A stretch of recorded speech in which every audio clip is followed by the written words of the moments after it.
మీరొక పెద్ద యూట్యూబర్ అయితే లేదా సోషల్ మీడియాలో మీకు లక్షల మంది ఫాలోవర్లుంటే మిమ్మల్ని ఎవరో రహస్యంగా గమనిస్తున్నారని మీకు తెలుసా? ఇదేదో సినిమా కథ కాదు, ఒక మాజీ సిఐఏ అధికారి చెప్పిన షాకింగ్ నిజం. ప్రముఖ ఇండియన్ ఇన్ఫ్లుయెన్సర్ రాజ్ షమానీ ఒక మాజీ సిఐఏ ఏజెంట్ను ఇంటర్వ్యూ చేస్తూ ఒక సింపుల్ ప్రశ్న అడిగాడు. నాలాంటి వాళ్లు కూడా ప్రభుత్వ ఏజెన్సీల రాడార్లో ఉంటారంటారా? దానికి ఆ ఏజెంట్ చెప్పిన సమాధానం, ఖచ్చితంగా, నువ్వు వాళ్ల రాడార్లో ఉన్నావు, అందులో ఎలాంటి సందేహం లేదు. అంతేకాదు, నిన్ను కేవలం ఇండియా ఇంటెలిజెన్స్ మాత్రమే కాదు, అమెరికా సిఐఏ, యూకే ఏజెన్సీలు కూడా గమనిస్తూ ఉంటాయి. అదే జరిగితే నేను ఆశ్చర్యపోను అని అన్నాడు. I can be the one on their radar.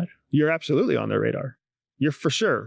I would be surprised if Indian intelligence doesn't watch you. I'd be surprised if UK intelligence doesn't watch you. I'd be surprised if American intelligence doesn't watch you.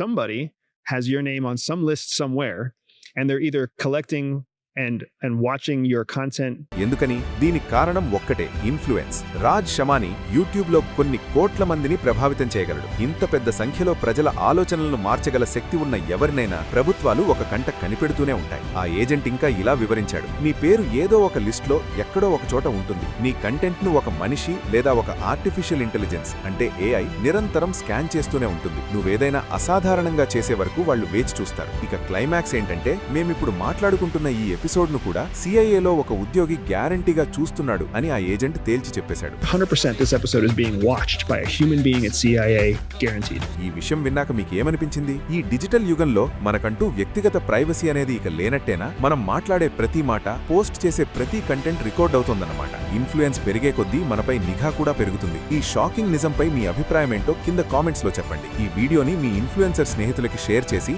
వాళ్లను కూడా అప్రమత్తం చేయండి. జై హింద్.